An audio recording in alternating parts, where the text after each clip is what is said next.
Bienvenidas y bienvenidos. Gracias por estar en este programa, en esta noche donde estamos, por empezar un programa que dedicaremos al tema Brasil, a estas manifestaciones multitudinarias en las calles de Brasil y toda una circunstancia que atrapa nuestra atención desde luego en toda América Latina. Pero antes de iniciar nuestra conversación con nuestro invitado esta noche, el doctor Nayar López Castellanos, a quien le agradezco que esté aquí, quiero comentar con usted información que estamos recibiendo de Petróleos Mexicanos en México.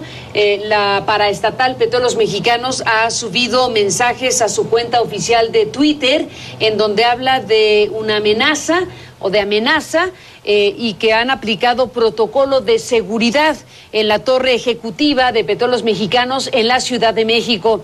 Es un día difícil, desde luego, por esta amenaza.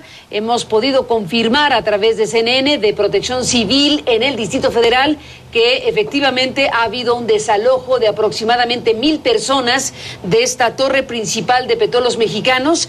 La cuenta de Twitter de Pemex dice: ante amenaza, aplicamos protocolo de seguridad en la torre ejecutiva de Pemex de la Ciudad de México.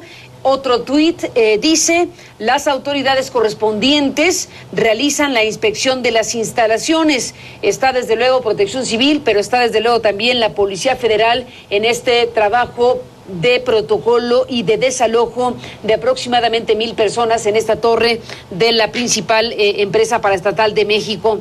Este es un día donde el tema petróleo, Pemex, ha sido desde luego muy importante, porque en la gira internacional de Enrique Peña Nieto el tema se abordó, porque el periódico norteamericano de Wall Street Journal publica hoy un artículo de Juan Montes donde afirma que el presidente Enrique Peña Nieto buscará en los próximos meses poner fin a un tabú de casi 8 décadas al abrir el sector de hidrocarburos a la inversión privada y la competencia. El gobierno espera que la decisión atraiga inversiones de miles de millones de dólares, dice esta nota firmada por Juan Montes para Wall Street Journal, donde afirma que la idea es que compañías privadas compartan con el Estado los riesgos de desarrollar reservas de energía cada vez más complejas, como depósitos de crudo en aguas profundas, al permitirse producir crudo y gas a través de acuerdos de ganancias compartidas. Indicaron a Wall Street Journal 3 fuentes de alto nivel del gobierno y del partido oficialista, quienes revelaron por primera vez los detalles de la reforma que quieren.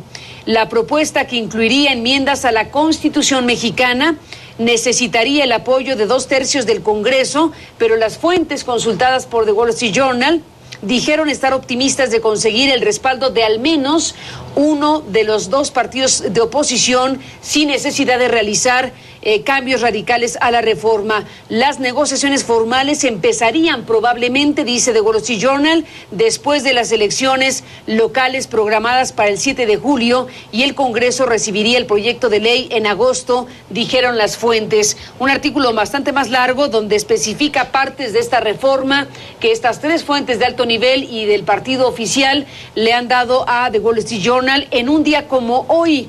Esto se publicó esta mañana en este periódico tan influyente estadounidense, y pues hoy por la noche estamos recibiendo esta información producida por el propio Petróleos Mexicanos, donde habla de una amenaza.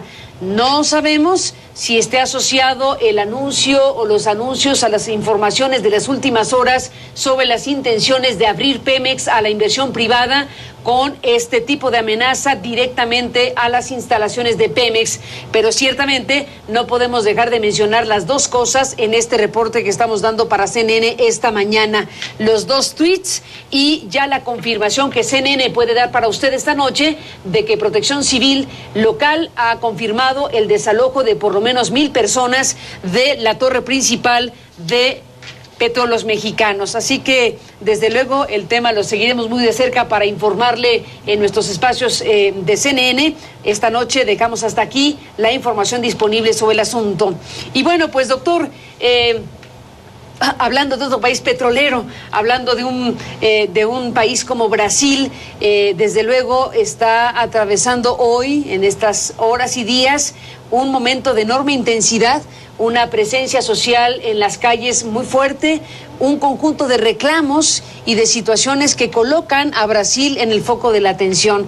Déjame, doctor López Castellanos, platicar contigo precisamente de eso, de cómo vive Sao Paulo, cómo vive Brasilia, cómo viven varias ciudades precisamente de Brasil, estas manifestaciones bastante impresionantes que, como me decías antes de iniciar la conversación al aire, pues no se veían hace 21 años desde los escándalos de corrupción de Fernando Collor de Mello. Doctor Nayar López Castellanos, te invito a que escuchemos juntos con el auditorio este reporte que desde Brasil nos envía Francho Barón, colega y corresponsal en Río de Janeiro, Brasil. Así están las cosas en ese país. Brasil ha dicho basta y las protestas populares e imágenes de violencia empiezan a extenderse por todo el país. Este lunes las masas tomaban varias instituciones como el Congreso brasileño, la Asamblea Legislativa de Río de Janeiro. Más de 230.000 personas salieron a la calle en todo el país para mostrar su rechazo a un sistema que ya está mostrando sus puntos débiles. Los indignados brasileños protestan por la corrupción, la salud pública y la educación deficientes, por el excesivo gasto en los eventos deportivos y por un coste de vida insostenible para muchos. Este es el resultado de los actos violentos en Río: comercios y locales destrozados y fachadas pintadas con consignas antisistema. Aquí no es la primavera árabe, no. Aquí esto no es la primavera árabe. Nuestro problema es mucho más fácil de resolver, pero de manera inteligente, civilizada. Dañar cosas no es correcto. No, está errado. Los manifestantes han tomado ya los puntos neurálgicos del poder público, como por ejemplo aquí en Río de Janeiro, esta Asamblea del Poder Legislativo. En estas escaleras montan guardia muchas personas desde que empezaron las manifestaciones, mostrando carteles, por ejemplo, como este que dice: mientras la bola rueda, falta salud y falta escuela, SOS estudiantes o más dinero para la salud y educación. Frente a la Asamblea Legislativa, decenas de ciudadanos de todas las edades responsabilizan a sus gobernantes de los males del país. La tensión se enmasca en el ambiente. Somos carentes de salud, somos carentes de educación. No tenemos salud, no tenemos educación, no tenemos vivienda, somos un pueblo abandonado. Solo se acuerdan de nosotros en las elecciones. No es solo por la Copa, no es solo por el transporte también. Esto no es solo por la Copa del Mundo, tampoco es solo por el transporte o la corrupción, sino por la unión de todo. Eso hace que toda esta gente esté aquí para luchar. La presidenta Dilma Rousseff ya se ha visto forzada a pronunciarse con una tibia declaración de condena y al mismo tiempo de comprensión hacia el movimiento que cada día crece más en Brasil. Sabemos, governo y sociedad, que toda violencia es destructiva. Sabemos que todo tipo de violencia es destructiva. Tristemente, solo genera más violencia. No podemos aceptar esto. Sin embargo, esto no le resta mérito al espíritu pasivo de aquellos que salieron a las calles exigiendo sus derechos democráticos. Esta gente debe ser escuchada, esto es aparente. Esto trasciende los mecanismos de los partidos políticos tradicionales, clases y prensa. Esas voces das ruas. Cierto es que el coste de la vida es elevado en las principales ciudades brasileñas, como en Río de Janeiro, donde un billete de autobús cuesta casi $1.50 y el servicio ofrecido está lejos de ser de calidad, o la cesta de la compra, que en los últimos años ha subido de precio exponencialmente hasta convertirse en inaccesible para muchos. De momento, el mensaje ya ha llegado a Brasilia, de la mano de estas miles de personas que en las últimas horas tomaron el Congreso. Para CNN, Francho Barón, Río de Janeiro.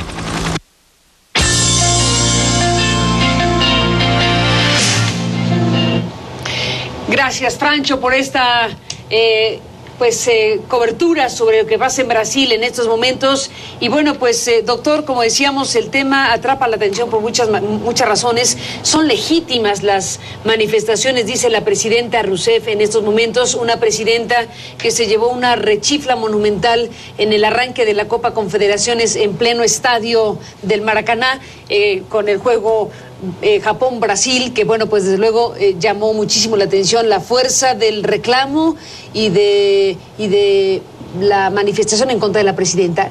Desde tu punto de vista, doctor, ¿qué sucede en este país? ¿Qué es lo que hace salir a las calles de esta manera a las personas?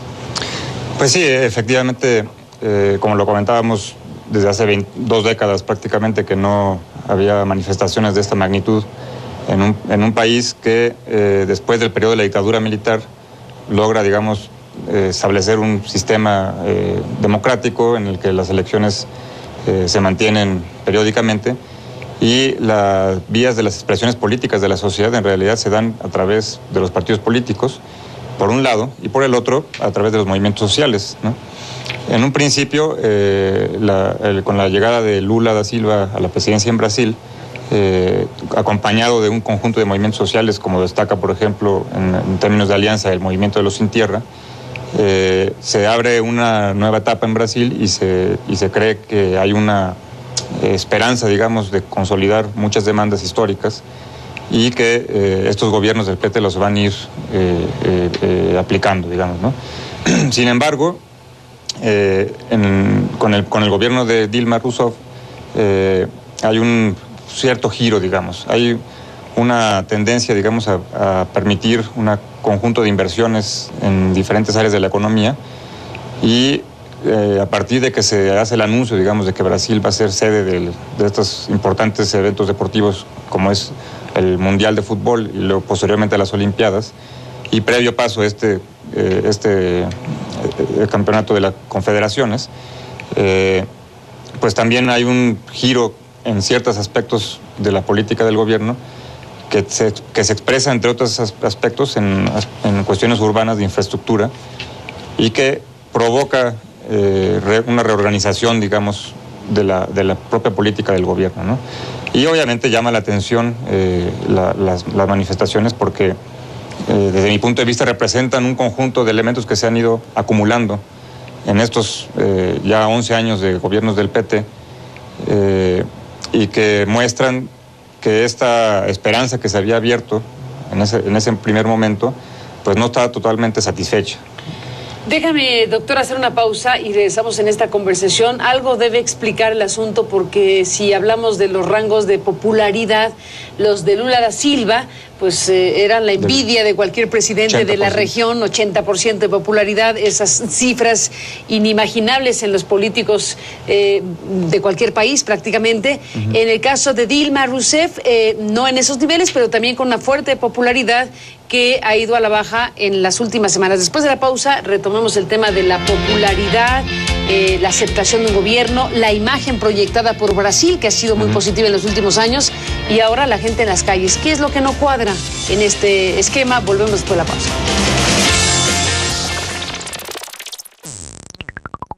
Me imagino que habrás visto ese documental de Memoria del Saqueo. Regresamos en esta conversación a Yarre López Castellanos sobre Brasil y su actual circunstancia. Bueno, nos fuimos de la conversación cuando estabas abordando el tema de...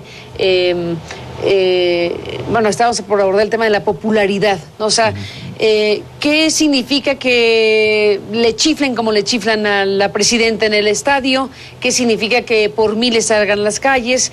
¿El incremento en el transporte explica una cosa de este tamaño? Pregunto. La popularidad de Lula fue enorme, es enorme. Algo no... Una pieza no está embonada en una maquinaria que parecía ir muy consistente en los últimos años. Brasil, su avance comercial, su asociación con China, el liderazgo en América Latina, ser sede de todos los centros, de todos los encuentros deportivos de alto nivel de los próximos años. O sea, parecía que no le podía ir mejor a Brasil, pero algo sucedió en estas horas. Sí, sin duda será objeto de una gran cantidad de análisis, pero efectivamente algo no está funcionando. Y algo, desde mi punto de vista, radica en una confluencia, digamos, de demandas insatisfechas en ciertos sectores de la sociedad. Por un lado, el detonante, digamos, que es el incremento del transporte, que no es cualquier cosa. 9 centavos, dicen aquí algunas crónicas, por ejemplo, perdón, te interrumpo, doctor, Marila Brocheto y Ben Brunfield para CNN dicen 9 centavos provocan pugnas y manifestaciones en Brasil. Bueno, es el elemento que más se destaca, no el único, pero ahí hay uno. Es el detonador. Para una persona que gana el salario mínimo en Sao Paulo, significa el 24% del salario que gana en un día, el ir y venir de su centro de trabajo a su hogar, este aumento del salario. Entonces, Hay sectores en los que sí ese incremento que desde otra lógica podría no ser muy sustancial, impacta, pero yo creo que es el detonador, ¿no? De un conjunto de elementos que se están... Y la interpretación que se da, porque el, entre comillas, pequeño aumento, aunque el porcentaje puede ser importante, depende del nivel de ingreso, pero digamos el aumento que parecería no tan fuerte en la tarifa fue la gota que derramó el vaso, y los manifestantes, bueno, pues están planteando que se le quita 10 centavos a los más pobres, 9 centavos a los más pobres, y que esto se utiliza en proyectos de lujo de alto perfil y en las inversiones para los grandes encuentros deportivos que tendrá Brasil en los próximos años. Esta idea de se le quita a los pobres para financiar lo otro es lo que parece también mover a multitudes. Sí, claro, el impacto de ver, el contraste entre una inversión de 14,000 millones de dólares aproximadamente en toda la infraestructura destinada no solamente al Mundial del Fútbol, sino a las Olimpiadas, y ver la carencia que pueda tener mucha gente en diferentes sectores de la sociedad, pues obviamente provoca una irritación, ¿no? Y entonces lo veíamos en el propio reportaje. La gente decía, bueno, es que no solamente es la copa, no solamente es el aumento del transporte, es todo un conjunto de elementos que nos llevan a esta protesta, ¿no? Dicen los brasileños. Y si uno inclusive revisa el perfil de los manifestantes, el perfil de las propias consignas, pues se da cuenta uno que no hay partidos políticos involucrados, que no hay una dirección, que es un acto espontáneo, que comentamos, como similar a otros casos que hemos estado viviendo en los últimos años. La primavera árabe, para no ir muy lejos. En términos de, efectivamente, el tipo de organización horizontal, la inmediatez de las redes, ¿no? Este nuevo actor de los países que es la comunicación inmediata y horizontal entre la ciudadanía, y aquí efectivamente parece darse un fenómeno similar, en efecto, a lo que se dio en la primavera árabe o ahora en Turquía, con esta irrupción en las calles, sin al parecer haber liderazgos identificables muy claramente. Claro, y además de alguna forma también muestra un desencanto, digamos, de los sistemas en general, ¿no? De la forma en que se están manejando las inversiones. El caso de Turquía es algo parecido. Surge la protesta a partir de que se quiere privatizar un parque público y construir un centro comercial y un conjunto de viviendas de lujo. Y aquí aumenta el transporte. Aumenta el transporte. O sea, un detonador. Y al mismo tiempo se invierten miles de millones de dólares en los estadios, ¿no? Que obviamente contrasta, bueno, porque pues si alguna tierra efectivamente es la del fútbol, es no, el bueno, Brasil, ¿no? Y el fútbol es indisociable, ¿no? Por eso llama tanto la atención también que sea precisamente Brasil donde los que salen a la calle reclaman que se use dinero público, que digan, por ejemplo, algunas voces, ¿no? De las que se han recabado en la cobertura de la prensa. Brasil no solo es el fútbol, es uno de los mensajes, ¿no? Sí, claro, y obviamente con lo que comentabas en un principio de la popularidad.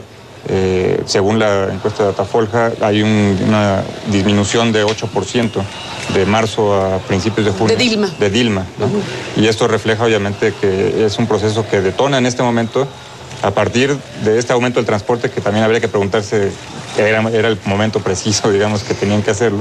Difícil saberlo a la distancia desde México, ¿no? Pero sin duda es un detonador que muestra que hay un problema en el gobierno de Dilma Rousseff, y hay un problema también con las políticas económicas que están siguiendo, porque finalmente están repercutiendo en la sociedad y en un sector de la sociedad que es importante señalar, lo que siempre ha estado al lado de los proyectos del PT, digamos, que estuvieron apoyando a Lula en todo momento, y que sin duda también apoyaron a Dilma en su candidatura y en su presidencia, pero que son sectores que tradicionalmente, digamos, habían estado en esta lógica, pero sin embargo ven un contraste, digamos, de toda esta realidad y salen a las calles, ¿no? Y obviamente habrá que ver qué sigue, porque no es un movimiento que tenga una dirección clara, no hay una propuesta concreta. Difícil saber, ¿no? Es un cúmulo, digamos, de demandas, de enojos y de desesperanzas alrededor de una coyuntura tan específica como es esta Copa Confederaciones, pero viene lo más grande, viene el Mundial y luego las Olimpiadas, ¿no? Exactamente, que vienen muchas cosas para Brasil. Después de la pausa, doctor, regresamos en la parte final.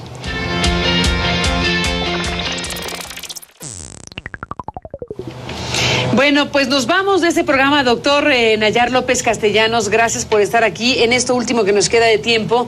Desde luego, dejamos abierta la expectativa sobre lo que en México está sucediendo con el mensaje de Petróleos Mexicanos acerca de una amenaza y de la aplicación de un protocolo de seguridad en la torre ejecutiva de Pemex de la Ciudad de México. Y tal como le decíamos al principio del programa, CNN confirmó que efectivamente Protección Civil pues habló de un desalojo de cerca de 1,000 personas en la torre principal.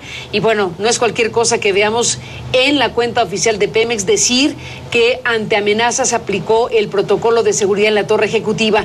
No tenemos más información de qué tipo de amenaza, pero fue suficiente como para hacer la aplicación de este protocolo y el desalojo de las personas.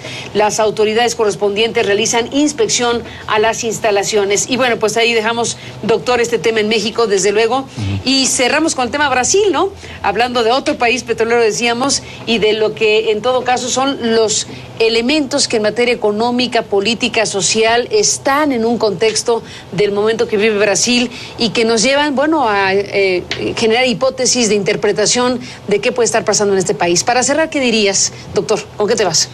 Bueno, yo creo que sin duda el crecimiento económico de Brasil de los últimos años, de las últimas décadas, es muy importante. Se ha consolidado como la octava economía del mundo, se ha consolidado como una potencia regional, ha impulsado acuerdos muy importantes con China, ha consolidado el Mercosur de una manera también muy fuerte.